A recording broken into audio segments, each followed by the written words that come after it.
அடுத்த மாதம் முதல் சமூக பாதுகாப்பு அமைப்பான பிரிகேசோவின் சலுகைகளுக்கான அனைத்து விண்ணப்பங்களையும் ஆன்லைனில் சமர்ப்பிக்கலாம் என்று மனிதவள அமைச்சர் ரமணன் தெரிவித்துள்ளார்.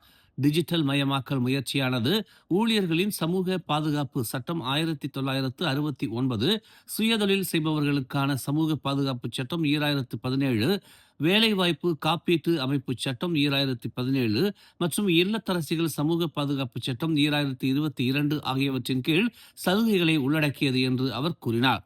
பங்களிப்பவர்களுக்கு ஏற்படும் சிரமத்தை தவிர்க்க ஜனவரி 1ஆம் தேதி முதல் மொபைல் போன் அல்லது கணினியை பயன்படுத்தி விண்ணப்பங்களை ஆன்லைனில் சமர்ப்பிக்கலாம் என்று அவர் குறிப்பிட்டார். இது ஒரு நேர்மறையான நடவடிக்கை என்று தாம் நம்புவதாகவும், ஏனெனில் இது நேரத்தை மிச்சப்படுத்தும் மற்றும் பிரிகேசோ அலுவலகங்களுக்கான பயண செலவுகளை குறைக்கும் என்று பிரிகேசோ டவருக்கு தனது முதல் அதிகாரப்பூர்வ வருகைக்கு பிறகு அவர் விவரித்தார். டிசம்பர் 16ஆம் தேதி அமைச்சரவை மாற்றத்திற்கு பிறகு மனிதவள அமைச்சராக நியமிக்கப்பட்ட ரமணன் மக்களவையால் நிறைவேற்றப்பட்ட திட்டம் வெளிப்படையாகவும் சுமூகமாகவும் திறம்படவும் செயல்படுத்தப்படுவதை உறுதி செய்வதில் தாம் உறுதியாக இருப்பதாக கூறினார். கிட்டத்தட்ட 4 லட்சம் மலேசியர்கள் சிங்கப்பூரில் வேலை செய்கிறார்கள் என்றும் ஜொஹூர் காஸ்வேயை தினமும் கடக்கிறார்கள் என்றும் அவர் குறிப்பிட்டார். அவர்களின் பாதுகாப்பை உறுதி செய்வதற்காக அவர்களுக்கு பாதுகாப்பை வழங்குவதற்கான வழிகளை கண்டறிவதற்காக பெர்கேசோவிடம் தாம் அறிவுறுத்தி உள்ளதாக அவர் கூறினார். முதலாளிகளின் சுமைகளை குறைக்க பெர்கேசோ இன்று முதல் பிப்ரவரி மாதம் இறுதிக்குள் தாமதமாக செலுத்தும் பங்களிப்புகளுக்கு 80 விழுக்காடு வட்டியை குறைக்க ஒப்புக்கொண்டுள்ளது என்றும் அவர் கூறினார். வரும் பிப்ரவரி 20க்குள் நிலுவைத் தொகை செலுத்தப்பட்டால் இது பொருந்தும் என்று அவர் சுட்டிக்காட்டினார். இந்த ஊக்கத்தொகை சிறு மற்றும் நடுத்தர நிறுவனங்களில் உள்ளவர்கள் தங்கள் செயல்பாடுகளை தொடர உதவுவதை நோக்கமாக கொண்டுள்ளது என்று அவர் கூறினார். சபா கினாபத்தகான் நாடாளுமன்ற இடைத்தேர்தலுக்கான பரிசான் நேஷனல் வேட்பாளராக மறைந்த டதஸ்ரீ புங் முக்தார் ராடினின் மகன் நைம் குர்னியவான் அறிவிக்கப்பட்டுள்ளார். நேற்று இரவு ஒரு ஹோட்டலில் நடந்த விருந்து உபசரிப்பின் போது பரிசான் நேஷனல் தலைவர் டதஸ்ரீ டாக்டர் அமாட் ஜாகிர் ஹமீடி இந்த அறிவிப்பை வெளியிட்டதாக அம்னோ உச்சமன்ற உறுப்பினர் டதஸ்ரீ டாக்டர் அமாட் மஸ்லான் தெரிவித்தார். நைம் குர்னியாவான் உள்ளூர் சமூகத்தால் நன்கு ஏற்றுக்கொள்ளப்பட்ட வேட்பாளராக காணப்படுகிறார் என்று அமாட் தமது முகநூல் பதிவில் தெரிவித்துள்ளார். பர்னாமாவிடம் தெரிவித்த நைம் குர்னியாவான் கினாபத்தாங்கானில் கட்சியின் பாரம்பரியத்தை தொடர அம்னோ மற்றும் பரிசான் நேஷனல் தலைமையால் ஒப்படைக்கப்பட்ட பொறுப்பை தாம் ஏற்றுக்கொள்வதாக கூறினார். கினாபத்தாங்கான் நாடாளுமன்ற தொகுதி ஒரு பெரிய பகுதியை கொண்டிருப்பதால் அது எளிதானது அல்ல என்பதை தாம் அறிந்திருந்தாலும் தம் மீது வைக்கப்பட்டுள்ள நம்பிக்கையை தாம் ஏற்றுக்கொள்வதாக அவர் கூறினார்.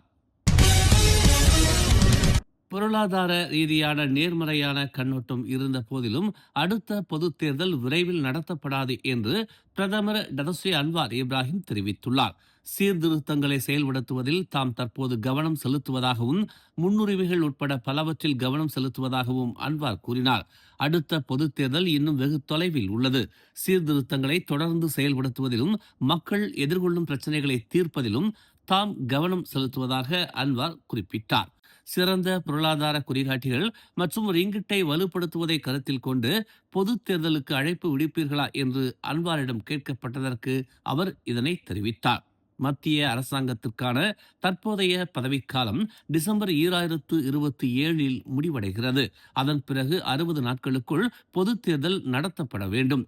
இந்நிலையில் நிதி அமைச்சராகவும் இருக்கும் அன்வார் எதிர்காலத்தில் மலேசியாவிற்கு சிறந்த வாய்ப்புகளை வழங்க முடியும் என்று உறுதி அளித்தார்.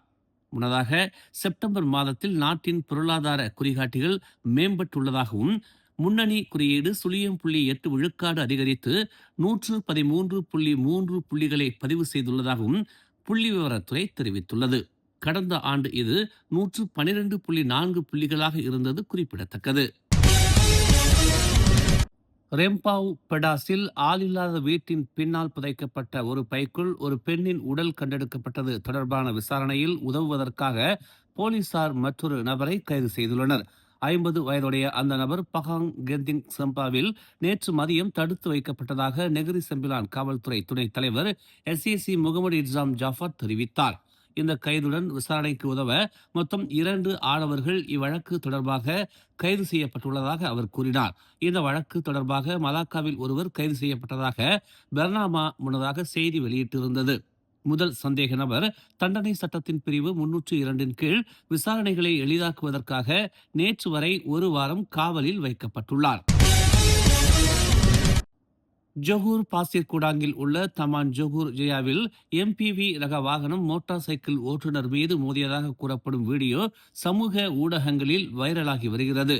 இந்நிலையில் நேற்று இரவு சுமார் 9:40 மணி அளவில் சந்தேக நபர் கைது செய்யப்பட்டதாக ஸ்ரீஅலாம் காவல்துறை துணை தலைவர் விக்ரா தெரிவித்தார். கவனக்குறைவாக வாகனம் ஓட்டியதாக நம்பப்படும் சந்தேக நபர் சம்பவம் குறித்து தவறான காவல்துறை புகாரை தாக்கல் செய்ததாக விக்ரா கூறினார். முதற்கட்ட விசாரணையில் மனைவியுடன் வந்த மோட்டார் சைக்கிள் ஓட்டுநர் எம்பிவி ரக வாகனத்தின் பாதையை தடுத்ததாக கண்டறியப்பட்டது என்று அவர் கூறினார். ஓட்டுநர் ஹாரன் அடித்ததால் இருவருக்கும் இடையே மோதல் வெடித்ததாக அவர் தெரிவித்தார்.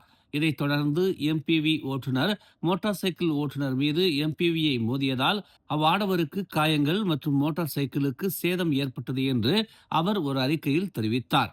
மோட்டார் சைக்கிள் ஓட்டுநர் ஜொகூர் பாரவில் உள்ள சுல்தான் இஸ்மாயில் மருத்துவமனையில் தலையில் சிறிய காயங்களுக்கு உள்ளாகி சிகிச்சை பெற்றார். அவரது மனைவிக்கும் லேசான காயங்கள் ஏற்பட்டன. பாங்காக்கில் நடைபெற்ற விளையாட்டு போட்டிகளில் ஆண்களுக்கான ஸ்பிரிண்டில் போட்டியில் தேசிய டிராக் சைக்கிள் ஓட்டுதல் மும்மூர்த்திகளான ஃபடில் சோனிஸ், அக்மால் நசீமி ஜுசேனா மற்றும் ரித்வான் ஷாரோம் ஆகியோர் தங்கப்பதக்கத்தை வென்று புதிய தேசிய சாதனை படைத்தனர். அதோடு 2014ஆம் ஆண்டு ஆசிய விளையாட்டுப் போட்டிகளில் Azizul Hasni Awang, Josiah Ng மற்றும் எட்ரஸ் யூனோஸ் ஆகியோரால் அமைக்கப்பட்ட முந்தைய தேசிய சாதனையையும் அவர்கள் முறியடித்தனர். மேலும் செய்திகளை தெரிந்து கொள்ள தமிழ் மலர் இணையதளம், தமிழ் மலர் செயலி மற்றும் மலர் டிவி யூடியூப் சேனலை வலம் வாருங்கள். எங்களோடு இணைந்திருக்க மலர் டிவியை பதிவு செய்து கொள்ளுங்கள்.